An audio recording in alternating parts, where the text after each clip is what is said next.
he said, Jimmy, he says, you are going to be Scotty long after you're dead. He says, so if I were you, I would just go with it. Hey, I know very well that I'm one of the terrific characters that came out of Star Trek, and I made him, so that's lovely for me. When you hear the name James Doohan, you probably think of Scotty, the wisecracking engineer who kept the Enterprise running against impossible odds.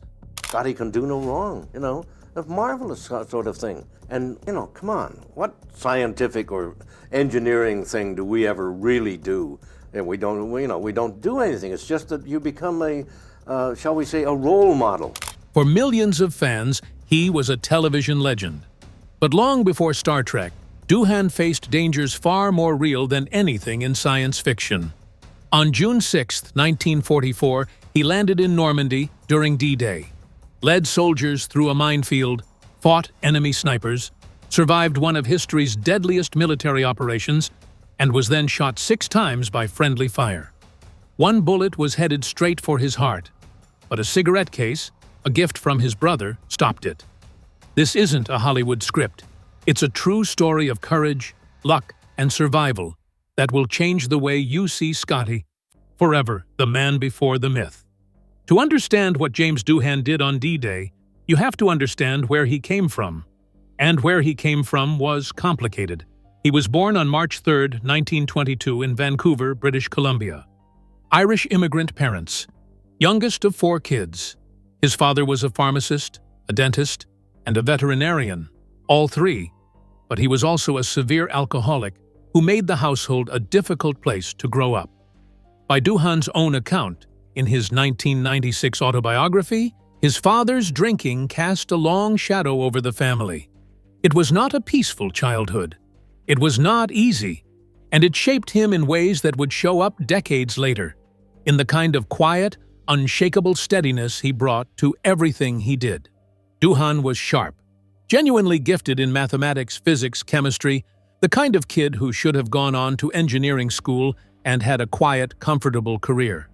He attended the Sarnia Collegiate Institute and Technical School in Ontario after the family relocated, and he excelled there. If the war had never happened, you could easily picture a version of James Doohan who became an engineer, not an actor. The irony of that is almost too good. What makes that especially interesting is that engineering was not just something Doohan was good at. It was something he genuinely enjoyed. Numbers made sense, machines made sense, problems had solutions.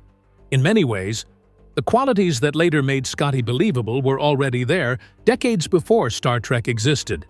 The difference was that real life had other plans. The late 1930s were a tense time to come of age. Europe was sliding toward catastrophe, and young men across Canada were watching events unfold overseas with growing concern. For Doohan, enlistment offered more than military service. It offered escape, a steady paycheck, a sense of purpose, a chance to leave behind a household dominated by unpredictability and alcohol-fueled conflict. But the home life was a lot. So at 19 years old, he did what a lot of young men from difficult homes did in 1939. He enlisted. He joined the Royal Canadian Artillery, worked his way up to lieutenant, and by 1940 was attached to the 14th Field Artillery Regiment of the 3rd Canadian Infantry Division, a regiment that, 4 years later, would carry him directly onto the beaches of Normandy. He spent those years training, waiting, preparing for something he could not yet fully picture. The war in Europe was grinding on. The Allied forces were building towards something massive. Everyone could feel it coming. Nobody knew exactly what it would look like. But before the beach, there was the wait. And the wait, according to Doohan, was its own kind of terror. So when James Doohan and roughly 14,000 of his fellow Canadians finally arrived at the shores of Normandy, what exactly were they walking into? Juno Beach, June 6, 1944. Operation Overlord, the largest seaborne invasion in history. Approximately 160,000 Allied troops descended on the Normandy coast that morning. Think about that number for a second. 160,000 men crossing the English Channel, heading toward a fortified coastline held by one of the most formidable military forces the world had ever seen. It was the kind of operation that, on paper, looked almost impossible. And in practice, for many of the men who attempted it, it was. The Canadian forces were not landing at Omaha. That was the Americans. The Canadians were assigned Juno Beach, a 5-kilometer stretch of the Normandy coast near Courseulles-sur-Mer. Heavily fortified, heavily mined, defended by German positions that had been dug in and reinforced for months. The Germans knew an invasion was coming. They just did not know exactly where or when. The weather did not help. The English Channel was rough. The original landing date had already been pushed back by 24 hours because of the conditions. The landing craft, a tank carrier packed with men and equipment, pitched and rolled in seas that were about as welcoming as the enemy waiting on shore. Men were already soaked, cold, and exhausted before they even hit the beach. Doohan later told the Associated Press exactly how he felt sitting in that vessel. "We were more afraid of drowning than we were of the Germans." That quote tells you everything about that morning. The enemy with machine guns on the beach was not the most terrifying thing. The water was. But they made it. The landing craft hit solid ground, and that is when James Doohan did something that on its own would be enough to make anyone's wartime story. He led his men through an active anti-tank minefield. Not around it.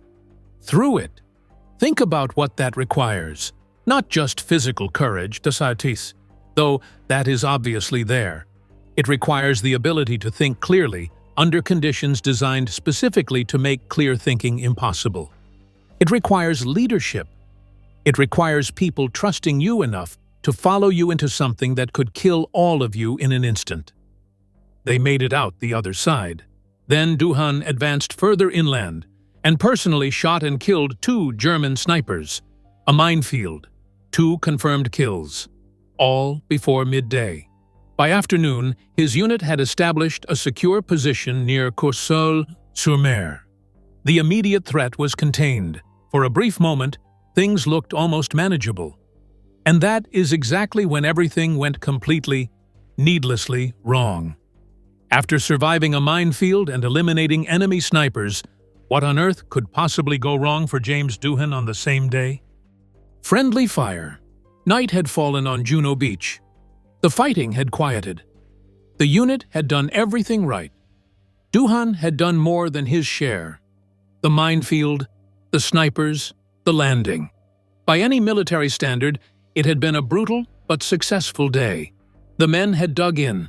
Defensive positions were established. The worst, they must have felt, was behind them. And then came the part nobody ever talks about when they talk about war. The part after the adrenaline drops, the exhaustion that hits the body all at once, the way the mind starts replaying what happened, on loop, whether you want it to or not. So James Doohan did what a lot of soldiers do after a stretch of hell. He went for a cigarette. Simple as that. He was not on a mission. He was not patrolling. He was a lieutenant walking back to his command post in the dark, on his own side of the line, reaching for a small, ordinary comfort after one of the worst days in military history. A Canadian sentry spotted movement. Here is the thing about sentries in a war zone at night. Their job is literally to shoot first and ask questions later. Friendly fire incidents were not rare in World War II. In fact, historians estimate that thousands of Allied soldiers were killed or wounded by their own side throughout the war. It remains one of the most painful realities of combat. Soldiers operate in darkness, confusion, exhaustion, and fear. Identification systems fail. Visibility disappears. Decisions are made in fractions of a second. That does not make the mistake any less tragic. It simply explains how something so devastating could happen even among trained troops. They were a brutal, recurring reality on every front, in every theater, in every army. The darkness, the noise, the exhaustion, the constant low-level terror, it all adds up. Men made mistakes. Terrible, tragic, irreversible mistakes.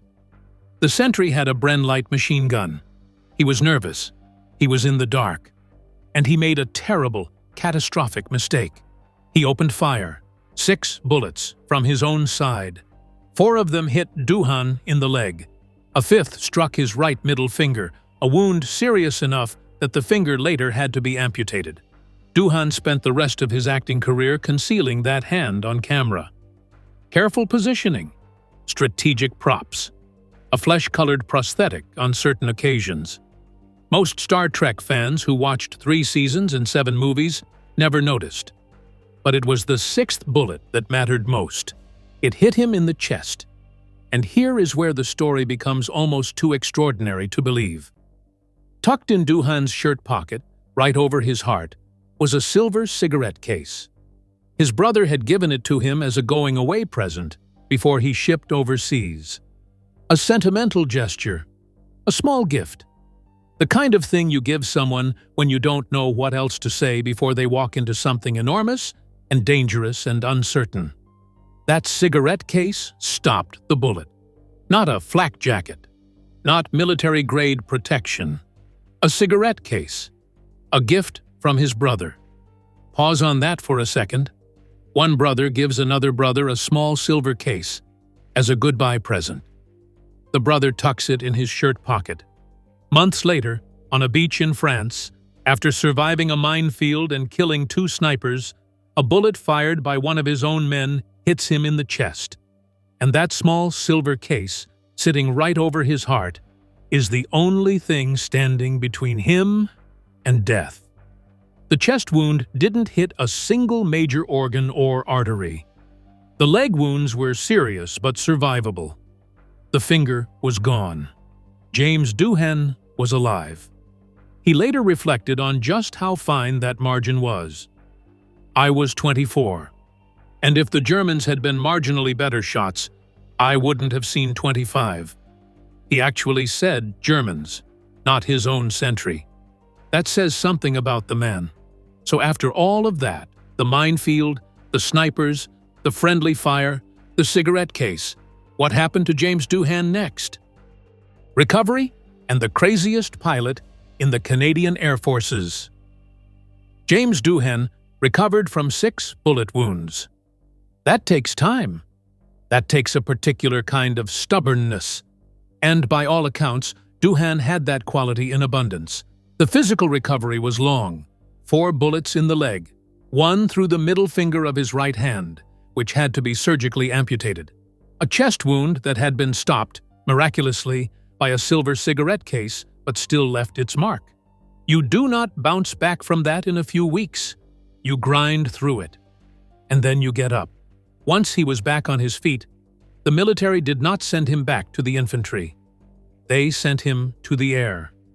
Doohan became a pilot, flying Taylorcraft Oster Mark V aircraft on air observation runs, scouting missions that required precision, nerve, and a willingness to fly slow and low over dangerous territory.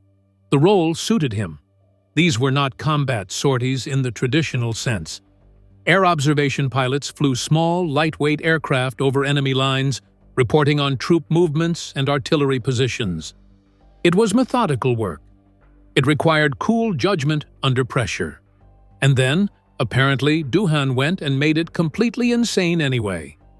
He reportedly earned a reputation as the craziest pilot in the Canadian Air Forces. Stories circulated about low-level flying that pushed the boundaries of what the aircraft and the pilots watching him could handle. Doohan, it seems, did not know how to do anything at half speed. A man who had walked through a minefield and survived 6 bullets was apparently also a completely unhinged aviator, which tracks perfectly. He served until 1945, ending the war with the rank of captain. He'd gone in as a 19-year-old lieutenant running from a difficult home life. He came out a decorated officer who had done things most people could not imagine. And he was 25 years old. 25, with a lifetime of stories already behind him. And then, almost on a whim, he decided to try acting. So how does a Canadian war hero, missing a finger, straight off the beaches of Normandy, end up becoming one of the most iconic characters in science fiction history? From the artillery to the airwaves. The pivot from soldier to actor was not exactly planned. Doohan came home, resumed his technical education, and then heard a radio drama that made him think he could do it better. That was the whole origin story. He heard something on the radio, thought it was not very good, and decided he could top it. There is something very Doohan about that. The man who walked through a minefield and flew recklessly over enemy lines was not going to be intimidated by a microphone. He joined a drama school in Toronto, then earned a scholarship to the neighborhood playhouse in New York City. His classmates included Tony Randall, Richard Boone, and a young man named Leslie Nielsen. Yes, that Leslie Nielsen, the Naked Gun guy. Apparently, the neighborhood playhouse in the late 1940s was just quietly mass-producing future television legends. At the playhouse, Doohan studied seriously. He was not coasting. This was the same focused intensity he had brought to artillery, to piloting, to everything else. He threw himself into the craft, and one particular skill he had been cultivating since childhood began to emerge as something genuinely extraordinary: his ability to do voices, accents, dialects, the ability to become a different person just by shifting the way words moved through his mouth. He had been doing it for fun since he was a kid. Now he turned it into a profession. By 1946, he was working in radio with the CBC. Over the next decade and a half, he appeared in more than 4,000 radio programs and roughly 450 television productions. 4,000. The man was everywhere, just not yet famous. By the early 1960s, his TV credits included The Twilight Zone, Bonanza, Bewitched, The Fugitive, and The Outer Limits. A stacked resume, respected in the industry, reliably brilliant. Still, nobody knew his name. Then came the audition that changed everything. So how exactly did a Canadian veteran with a secret missing finger and a gift for accents become the Scottish engineer of the most famous starship in television history? The birth of Scotty. The Star Trek audition is one of the great Hollywood stories. Doohan walked in and performed 8 different accents for producer Gene Roddenberry. 8 characters in one room: Southern, Irish, English, Scottish, others. Each one distinct, fully realized, committed. When Roddenberry asked which he liked best, Doohan didn't hesitate. If you want an engineer, in my experience, the best engineers are Scotsmen. He backed it up too. He cited Scotland's long tradition of shipbuilding, the great ocean liners and steam vessels built along the River Clyde. He made the case not just for the accent, but for the logic of it. The character of an engineer who happened to be Scottish was, to Doohan's mind, more believable than almost any other combination. Roddenberry loved it. The Scottish accent stayed. But there was a more personal reason for that specific accent, too. Doohan later revealed he learned it from a fellow soldier he met during the war.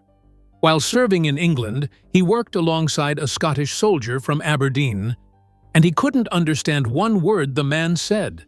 So he studied him.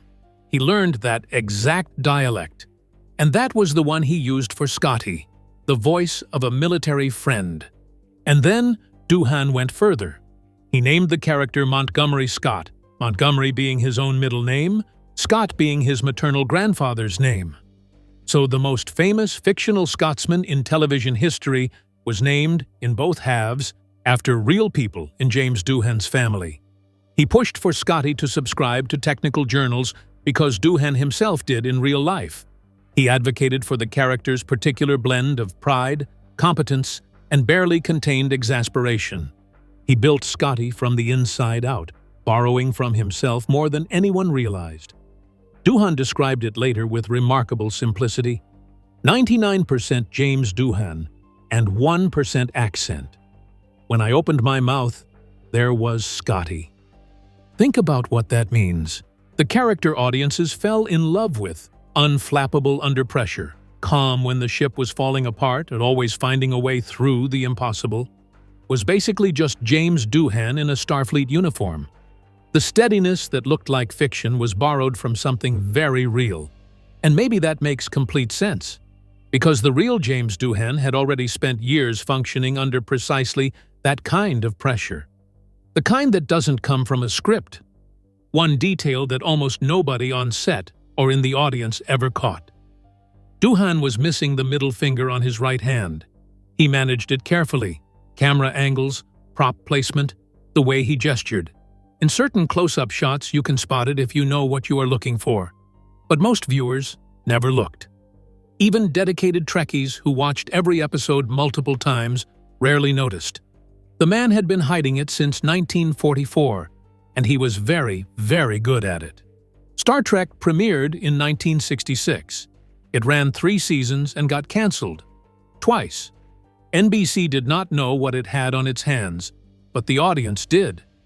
Once Star Trek made Doohan a household name, what was life actually like for the man behind Scotty? And did the role turn out to be a gift or a trap? The double-edged legacy. The show ran from 1966 to 1969. It got cancelled. And then, quietly, something remarkable happened. Reruns, conventions, a devoted fan base that simply refused to let it go. Star Trek became a cultural institution, spawning 7 feature films, multiple sequel series, and a phrase that entered the English language. "Beam me up, Scotty." A line, for the record, that Doohan's character never said in exactly those words on screen, but close enough that the world adopted it anyway. Part of what made the franchise's military following so intense was the authenticity underneath it. Star Trek was not made by people who had only imagined danger. Roddenberry flew combat missions over the Pacific. Doohan stormed a beach at Normandy. DeForest Kelley served in the Army Air Forces.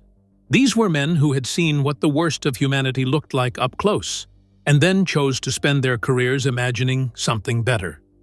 That tension lives inside the show, whether audiences consciously felt it or not. But here is the part of the story that does not get told enough. The same role that made Doohan famous also cornered him. Casting agents saw Scotty, and only Scotty. It did not matter that Doohan had demonstrated 8 distinct accents in a single audition. It did not matter that he had 4,000 radio credits, or that he had played everything from cowboys to detectives to Shakespearean stage roles earlier in his career. The Scottish accent had been so convincing, so total, that Hollywood assumed it was real, and then pigeonholed him accordingly. He was too recognizable as the engineer, too specific, too Scotty. There is a particular cruelty to that kind of typecasting. It takes the thing you did best, the role you gave the most of yourself to, and turns it into a wall. Doohan could not escape Scotty even when he wanted to. And for a man of his range and talent, that had to sting. He eventually confronted this reality at his dentist's office, of all places, apparently venting about the lack of work. His dentist gave him the most practical piece of advice he'd ever receive. "Jimmy, you're going to be Scotty long after you're dead. If I were you, I'd go with the flow." His dentist, not his agent, not a director, his dentist. And the man was absolutely right. Doohan took it on board. He leaned into the conventions, the fan events, the Star Trek appearances. He stopped fighting the identity and started inhabiting it fully. And in doing so, he discovered something that completely reframes the whole story. A young woman had been coming to Trek conventions for years. Doohan sensed she was struggling, really struggling, not just having a hard time. Something deeper. He kept inviting her back, kept an eye on her, made sure she had a reason to show up again. Then she disappeared from the circuit entirely, and he feared the worst. 8 years later, he got a letter. She had just graduated with a degree in engineering. She wanted to thank him. Scotty, the character, through Doohan, the man, had given her something to hold on to when she needed it most. And it had worked. The role that was supposedly limiting his career was also the reason a real person had a future. The dentist was right. Some roles are bigger than the actor playing them. So what happened to James Doohan in his final years? And how did a man who nearly died on D-Day ultimately make it to the stars? Beamed up at last. James Doohan spent his later years exactly as his dentist suggested, embracing Scotty, embracing the fans, and finding genuine meaning in the connection the character had built with millions of people around the world. He returned to the role repeatedly.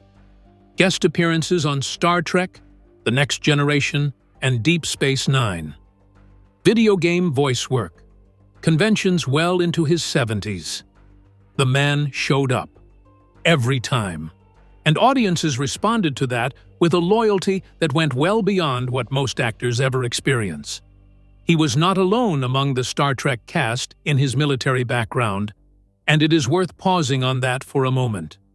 Gene Roddenberry himself had served in the U.S. Army Air Forces in World War II, flying combat missions and surviving a crash. DeForest Kelley, Bones, same branch, same war. Leonard Nimoy served in the Army Reserve in the 1950s. The bridge of the Enterprise was, in no small way, crewed by men who had lived through real darkness and were trying to imagine a way past it. The optimism of Star Trek was not naive. It was hard-won. Doohan died on July 20th, 2005, at the age of 85, from complications of pneumonia and Alzheimer's disease.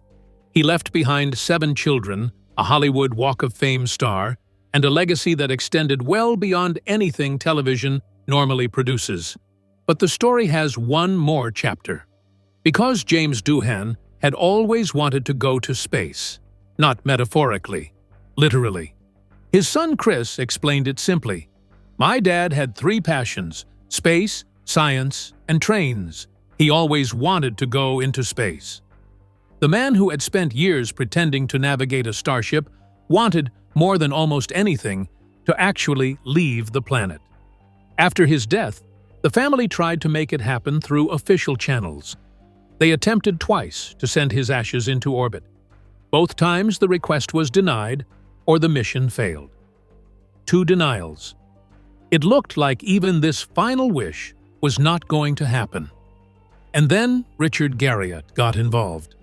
Garriott was an entrepreneur, the creator of the Ultima video game series, and a private astronaut who had purchased a seat on a Russian Soyuz capsule for a 12-day mission to the International Space Station in 2008. A $30 million trip. Chris Doohan called him just days before launch with a request. Garriott agreed without hesitation. The problem? Every single item he was carrying had already been inventoried, logged, and cleared by the mission authorities. There was no official pathway left, so he improvised. He took a card with James Doohan's photograph, laminated some of his ashes onto it, and tucked it under the floor cladding of the Columbus module on the ISS. Out of sight. Undocumented. Gone without a trace, except that it was still there. Orbiting Earth years later. Completely clandestine. Completely unauthorized. And completely perfect. Garriott kept the secret for over a decade. When he finally told the story publicly, he said, "As far as I know, no one has ever seen it there, and no one has moved it. James Doohan got his resting place among the stars." Doohan's ashes have now orbited the Earth for years, more than 1.7 billion miles, by some estimates, tucked quietly beneath the floor of the International Space Station. Scotty, beamed up at last. And that is the remarkable story of James Doohan. Born in Vancouver to Irish immigrant parents, he escaped a difficult home life by enlisting in the military at 19. On D-Day, he crossed the English Channel, led men through a live minefield on Juno Beach, killed 2 enemy snipers, and was later shot 6 times by friendly fire. A cigarette case given to him by his brother stopped a bullet that would have struck his heart and likely saved his life.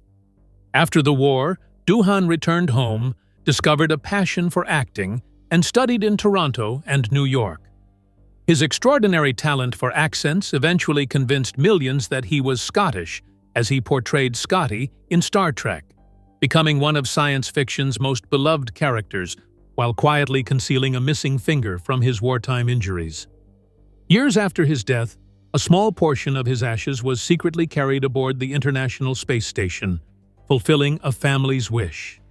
His story is a reminder that history can turn on the smallest acts, the simplest gifts, and a little bit of luck.